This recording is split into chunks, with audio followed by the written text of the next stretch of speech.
every Sunday, I take 15 minutes to track my progress and reset for the week. And the last Sunday of the month, I take 30 minutes and reset and track for the month. When I do my monthly reset, I reconnect with my why, I assess our performance, I plan what it is that I need to do next, and I schedule my tasks in the calendar with it based off of my to-do list and the things that I have coming up. We're so excited to share our 4-part framework for every single business we have ever done that helps us get to success. So each video will have a different part. Make sure you stay tuned and watch them all. We have the plan. Now it's finally time to take action. Your girl has been labeled the Make It Happen Captain, the business world's Olivia Pope. And as much as I don't like labels, I have 100% embraced this one. So let's talk about execution. What is execution? Execution is about carrying out or putting into effect the plan, order, or course of action. We just finished making the plan. We just talked about what that strategy needs to be. And now we're taking that theory and that strategy and putting it into practice. So when you finally take all the planning and the knowledge and use it to fuel your intentional and strategic action. The reason why I can today confidently say that I'm the Make It Happen Captain or a Make It Happen Captain. Anyone else want to be one, you can be one. It's not just a one label fits just one. Right? Like you can totally do this because the ability to take action is a muscle. And the more that you do it, the more you get more confident, the more you get stronger, and the better you're going to be at doing it again. So action steps start to compound. And many times things that are new, like we said, things that feel hard feel like they have to be complicated, but also things that are new feel hard because they're new. But it's not true. They're not always needing to be hard to take that action. It's just new. You've got to start somewhere to get that action muscle going. So if we're honest, both winners and losers have goals. It's what we do about those goals that actually make you a winner. And execution is the single greatest market differentiator because the best organizations and the most successful individuals execute better than their competition. That's the thing that makes those of us that are winning and doing the things that you want to do at that point in our lives, because we've showed up and we've taken action. We are the doers. And that's why you're here too. But taking execution is the hardest part in your business. The actual physical act of doing is what most people fall short on, because it's easy to keep learning what to do, but doing is where people lack. And it's in the doing that the results come. I'm always going to be brutally honest because I respect every single one of you enough to go there. But many of you are on this call and you're learning all the things. And 92% of you, it's a fact. Maybe we'll change the fact. Maybe our statistics will be better. But 92% of you will do nothing once you get off this call. You're going to do nothing with what you just learned.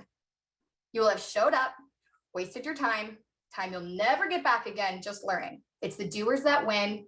And most doers take very messy action, but they know that nothing in front of them is as bad as not even trying. So the good news is that if you leave and you do everything that we talked about and you get all this stuff ready in your business and you start taking action up until this point, you have the plan that is based on what you truly want for yourself and your business. And all you have to do then is something I call FTDI. My team has not heard me say FTDI for a while, and I don't know if they're in here listening, but it's been a while, okay? Because they've gotten into the habit where I don't have to do this anymore, but it started with this. FTDI, I'm not gonna curse, but it stands for follow the darn instructions, because you've just made the plan. I remember when my team used to come to me and ask me questions after we've kind of created processes and systems, and I'm like, you're asking me this question again for the 1000th time. So I would just say to them, FTDI. And I know that sounds silly, or maybe it sounds rude, but it was the truth. All we had to do was follow the instructions of what we put in place. And eventually they got tired of me saying that, and they went on and started finding the answers themselves within the processes that we had. So with time, it empowered them to do the things on their own without me. The downside of that was I had to give them the safe space to make mistakes and to guide them when I needed to, but all of the sudden, everything changed. So now as you begin your execution journey, you will need to work on these items to ensure that you're able to do more with less. Remember when I mentioned I only had 2 salespeople and 1 service person? It's because one of our core values is to do more with less. We literally work on challenging ourselves to get more results with less effort. And this is the beauty of having a team that buys into your vision, is aligned with your core values, because they're going to show up and they're going to follow the things that you're leading them to do. So another piece, obviously, of productivity and execution is going to be time management. If you're not in control of your day is going to control you. It's the only source we don't get back. And I take that really seriously. Every second you spend is not coming back. So choose wisely. The only thing you can control is your actions and your behaviors. And this is what we need to think about when we're looking at our productivity and execution, where we need to track first. You'll know how these actions directly influence the results that you're producing. And each action that you're going to take in every day is going to compound and be the predictor of your success. If you want to see and be able to predict success, you've got to see what it is that you're doing every day. Tim Ferriss, in his book, 4-Hour Workweek, asked the question, if you only had 4 hours a week to work, what would you focus on? I love this question. It's an amazing question to ask yourself, because it helps you know what your income producing activities are going to be and where your priorities lie based on having less time and needing to be the most effective. My answer to that would be, I would spend 2 hours developing my team and 2 hours analyzing my track data. We're going to talk about data and tracking in just a bit, and you'll see why I chose those two things. But when you're able to understand the numbers and understand what's working, I can go back in the other 2 hours of the day and of the week, and I can develop my team based on that information. So here are the things that you need to do to try to have the best possible time management in your execution and making sure you can do more with less. You're going to audit your time regularly. Remember, there's nothing that you do with your time or put on your calendar that you did not say yes to. So begin auditing and asking yourself, is this going to help me get to where I want to go? It's a simple yes or no. If it's a no, stop doing it, because your vision and where you want to go is more important than trying to make other people happy. The other thing that I did to really make this work is theme my days. I have team members who have theme days where they work on certain things on a specific day of the week. We batch our work, batch our tasks, things that we do recurringly get batched. And then we use our calendar to time block our tasks. And in the processes for the tasks you need to get done in that time block, we also put in a link to the process, to the routine, to what it is we've got to get done within that process. So if the process is, I don't know, going through renewals, we have a link to that process. So when we show up at that time on our calendar to execute, we don't have to think about it. We just start FTDIing. I need to trademark this. Okay. And then what I do with my time management is I reset. So every day, 5 minutes before I leave the office or stop working, I track my progress for the day and I reset for the next day. Every Sunday, I take 15 minutes to track my progress and reset for the week. And the last Sunday of the month, I take 30 minutes and reset and track for the month. When I do my monthly reset, I reconnect with my why, I assess our performance, I plan what it is that I need to do next, and I schedule my tasks in the calendar with it based off of my to-do list and the things that I have coming up. But just for you to know too, is that time management and productivity is something that's kind of personalized. Each person has a different personality and different things work for you. You just got to be fluid and not give up in trying to find the best way for you to show up and when your flow states are, so that you're able to execute on the things that you need to execute. Because my flow state and what works for me doesn't work for my team members. Every single one is different. Definitely understand that not everything that works for other people is going to work for you. All right, tracking. Oh, it's one of my favorite subjects. Okay, tracking is what the measurement drives execution. Okay, you've probably heard that what gets measured gets done. Unfortunately, it's true, because numbers don't lie. And I fell in love with tracking when I got a slap in the face one day, as I finally stopped thinking I knew everything. I still think I know everything about that. I finally stopped thinking I knew everything, and I actually looked at the numbers, and I realized I'd been living in a fantasy land. Ignorance is always bliss until you're going broke. So that's when I began to track everything. And now I can know everything at all times. So I make better decisions and I can make adjustments quickly, instead of looking back at the end of the year being like, oh my God, we've been doing this thing this whole time and it wasn't working, and we just wasted time and we wasted money and we wasted energy and we don't know where to go from here. So it's the reality check on the performance and the insight of the effectiveness of every piece of effort that you put into your business. Many people like to say, I'm not a numbers person, as an excuse to not take the time to track, or say that it's going to take way too much time to do all of this or set this up. but it's an excuse, and you have to face reality of the effectiveness of what you're doing, or you're never going to be able to scale or become profitable or make sure that you guys aren't just turning your wheels. So if you want your efforts to perform at the best they possibly can and reach that potential, you have to make sure you're on the path of tracking everything that's happening in your business. And I mean tracking the income producing activities, all the things that are actually going to make a difference and move the needle within your agency. So lastly, I do want to talk about tracking, because in the beginning, when you're facing things that you probably don't necessarily want to or understand, and you might think that, we always overestimate how great we are. And numbers, unfortunately, give us that reality check. But when you are tracking things and you're starting to realize that the results are not where you want them to be, you're not allowed to quit. And I'm speaking to my previous self here, but I know that I'm not the only one that would feel this or has felt this. You're not allowed to quit.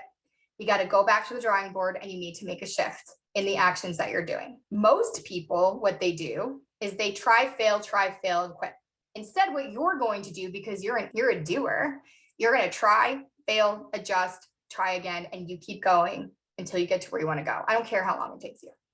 Okay. Getting to 100% is not what's important. It's about growth, and it's about making progress. And each piece of progress you make is going to get you closer to that 100. All right. We got like one more thing before we go to part 4. You guys ready? Automation. Oh, automation changed my life. Game changer.